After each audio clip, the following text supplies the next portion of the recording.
Welcome to the Kale Houser Leadership Secrets podcast. Today, let's talk about quitting.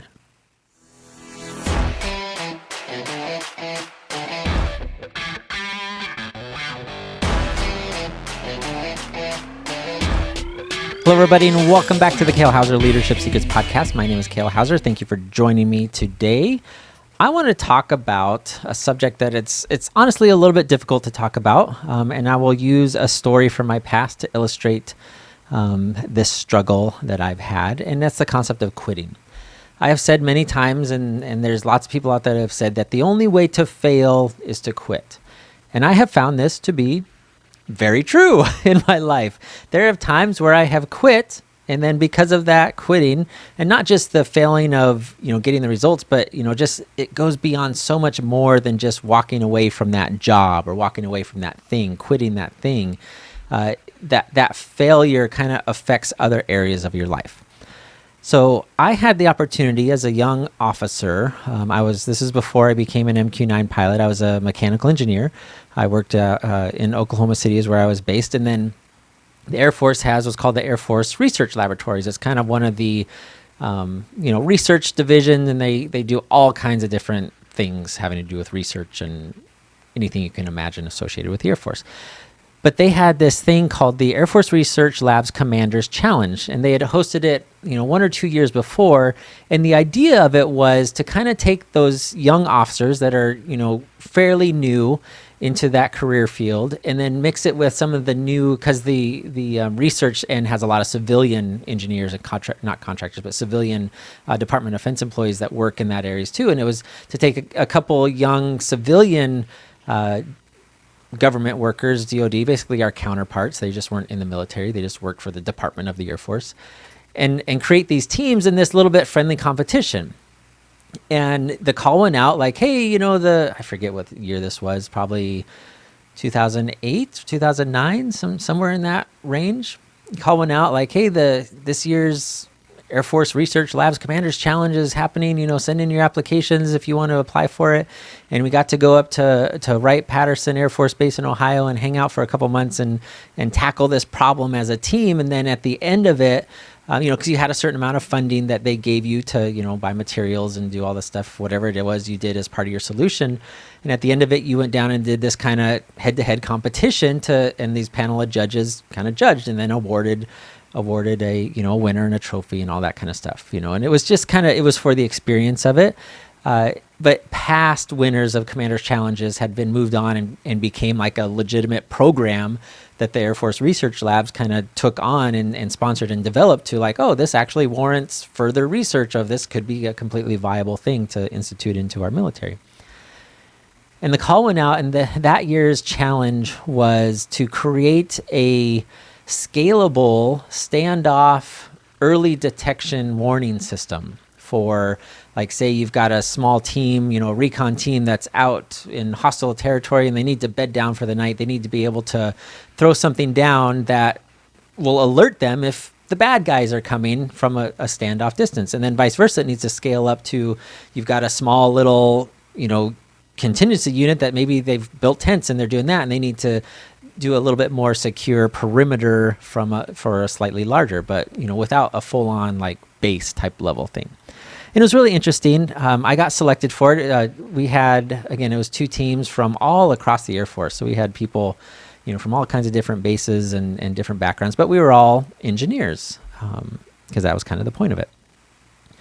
So I got a call, like my initial application, made it through the first round, and I got a call from the guy who was wanting to choose me, because there were two advisors, mentees that were in charge of it, lieutenant colonels, 05s, for, one for each team. And the one that had been attracted to my application called me, and he's like, so we were going through this interview process. And it was kind of interesting side note. One of the interesting questions he asked was, hey, what was the last book you read? And it was so, I guess, fortuitous in the sense of I had just finished reading the novel Killer Angels, and it's about, Civil War. And it's kind of one of those, I don't know how you describe it. I'm sure there's a term for it, but it's like a dramatization of real world events back to the Civil War by Jeff Sahara, I think it is. Anyway, I'll put a a note in the comments if you want to look it up. It's a fantastic book. I highly recommend it. It's very educational and entertaining at the same time, about if you're interested in Civil War history and stuff. But I had literally, I think probably the week before, just finished reading this. So I said, oh yeah, Killer Angels. And he was like, oh man, I love that book. And it kind of created this instant connection. And I think it's really what sealed the deal is, one, that I had read a book, in recent times. And two, of course, it happened to be one of his, I guess, favorite authors or topics. Because I'd later learned, spent most of his military career in some form of academia, whether teaching or being a student in the military. So I got selected for the team. So I went and did this TDY, this temporary duty up in Wright Pat, because we were stationed in Oklahoma at the time. And it was phenomenal. We had, a mix of, young lieutenants, first and second lieutenants, and then a couple young engineers. We were all young, I think less than 5 years in service in whatever form or fashion. And we go through this whole process, and we went through all the normal team dynamics things of, learning how to work together and strengths and weaknesses and all that kind of stuff, which is totally normal and fine. And, we had it was interesting because that lieutenant colonel, while he was our advisor and mentee, he wasn't involved in the actual development of the project. It was more just a, hey, come up with your timeline and make sure you're on track. And these are the dates that we're going to do all this. He just helped us when we had questions, but it was more like we didn't know where to find resources, then he would help us figure that out. He was never in there like, well, have you thought about, these actual design specifications or these capabilities and testing all that. I will say it was one of the funnest things I got to do in the Air Force, certainly to that point. So from that perspective, it was really great. And the relationships that we formed there, I will say, were phenomenal. Pretty much for like 98% of it, we all got along really well. There was, some natural discontent and strife that popped up, but nothing ever too serious until the very end, which, as you can kind of guess by the title of this. So, keeping in mind that this lieutenant colonel was kind of our advisor. He was not our team lead. He was not the lead engineer or anything of that nature. He was just our advisor of the Wright Pat Air Force Research Labs Commander's Challenge team. And we were going against, I forget where the other team was at. I think maybe in Arizona, or not New Mexico. And it all comes down to, so we, had our design process. This was several months that we did this. We had our whole design process. We came up with a solution that we all thought was phenomenal. Like, we invented some new stuff and new way to put technology together, and it was scalable, and we could do all these things. And a couple of guys even wrote programming, because he chose us from our different, I was the mechanical engineer, and he chose, a software guy, and he chose an electronics guy, and different strengths that we all had that we brought to the team. And we went down to, because our testing, again, this is designed for austere environments. So we went down to the ranges that are outside of Albuquerque, New Mexico, on the military ranges there. And we went down there a couple weeks ahead of time to start, actual field testing and get everything working out the kinks, which is, and I've got my own stories about that process that had some ups and downs too, and some funny stories. But we're going through this process, and we, do this testing. And as part of the competition, there was a presentation, right? As you would expect, hey, I think we even had a couple generals and certainly some colonels and things that were there, and some high level people, and hey, this is our solution to this problem. This is what the problem is designed for. This is our solution, how we're meeting it. These are some of the technical things we've done, and blah, blah, blah, blah, blah. It's a whole presentation. But you're graded on it. That's part of the competition, of how well you present and clearly articulate your solution. And in a nutshell, and to this day, I will say wholeheartedly, without a shred of self-doubt or arrogance or anything else, that our solution was 100% the answer to that problem set. The solution that was come up with by the other team was obviously not well thought out. It was not scalable, but the reason that they won, spoiler alert, we didn't win between the two teams. The reason that they won, and to my grave, I will take this, is we forgot the razzle dazzle. We forgot that we were in the Air Force, that it is not necessarily, right? This is the best known beats the best. And they showed up to their presentation and they had like 4 or 5 50-inch LCD screens as their display monitors, whereas we had like this Panasonic Toughbook, because we took to heart like, hey, this is supposed to be, this small special operations team. They don't have room to carry around 5 50-inch LCD screens as their monitor, their ops center. Like, no, that's completely unrealistic. But man, did the judges love it. Like, it was cool, right? You were like in this Transformer movie level ops center that, is with $1 billion of technology in it. That's what they went for. And we forgot about that aspect of it. We went pure technical solution, applicable, all those types of things. So we forgot the razzle dazzle, which I believe was like 98% of what caused us to not win this competition. But anyway, we're in the middle of doing our actual demonstration of our technology. So it's nighttime. We're out on these ranges in New Mexico. It's brush. And the whole concept is we kind of set our system up like we're bedding down for the night and we're monitoring it. And they actually got the security forces from the local Air Force Base to go out and be our opposing forces. We call them OPFOR. They're the enemy that are supposed to, try to sneak up on us, and we have to, it's kind of like a King of the Hill capture the flag of like, oh, there you are, I see you. Therefore, it proves that our system works. That's the whole intent of it. And we were doing great at it. We were rocking and rolling, but it went like all through the night. Just several hours. And you're just exhausted because of weeks leading up to doing all these testing and long nights, and you're sleeping in a hotel room and, doing all this stuff. And we get to this challenge, and I don't remember what exactly triggered it, because our advisor was there and the judges were there. They were floating around and, checking out our stuff, and it was no big deal.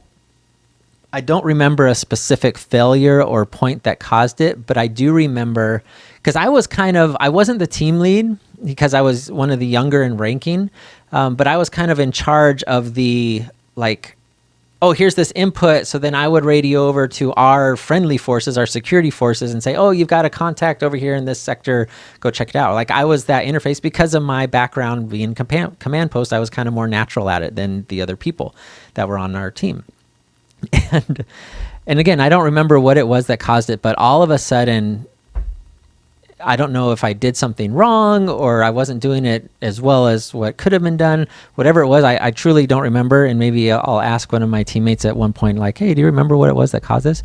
But our lieutenant colonel, that was our advisor, our mentor, like, just went off the handle on us. Like, basically, we suck, we're going to fail, we're not doing a good job, all this stuff. And it was so weird and out of nowhere that it was so demoralizing that I essentially said, you know what?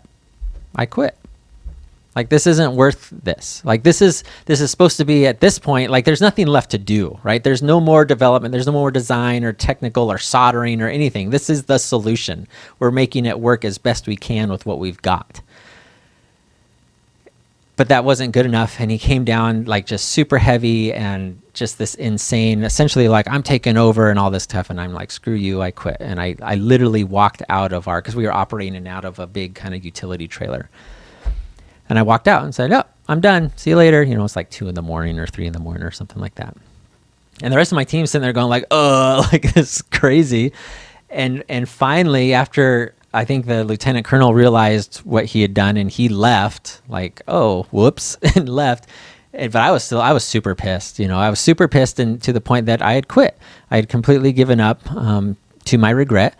And one of my teammates kind of says, Kale, we really need you back in here. Like, you're kind of the one that knows how to run this, and this is your job and responsibility to get us through this part. And I'm like, yep, absolutely. And I went back in and we finished our thing, and of course later found out that we lost. But in reflection, and certainly in the moment, that lieutenant colonel, it became about him. Our whole competition and how we were performing became about him and what that would mean because we were his team. It became about his reputation, that he was not going to be the winner mentor of the 2009 Air Force Research Labs Commanders Challenge Cup.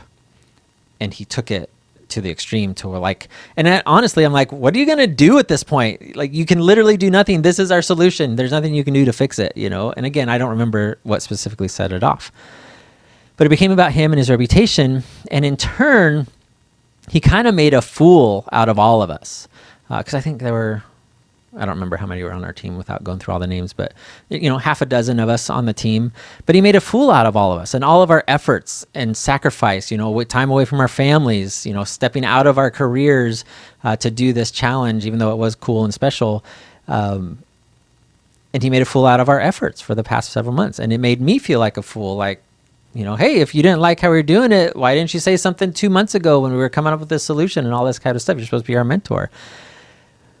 But the unfortunate thing from my lesson learned, besides just the quitting, and this is what I was alluding to in the beginning of the episode of there are external factors, there are third and fourth order effects to quitting, is it was such an event in my, you know, and that might, because we had later that night, you know, we got done at like 5 a.m, got to go get some sleep. And then we had kind of that ending dinner banquet, you know, celebratory dinner in that evening before we kind of went home and packed up and went our separate ways.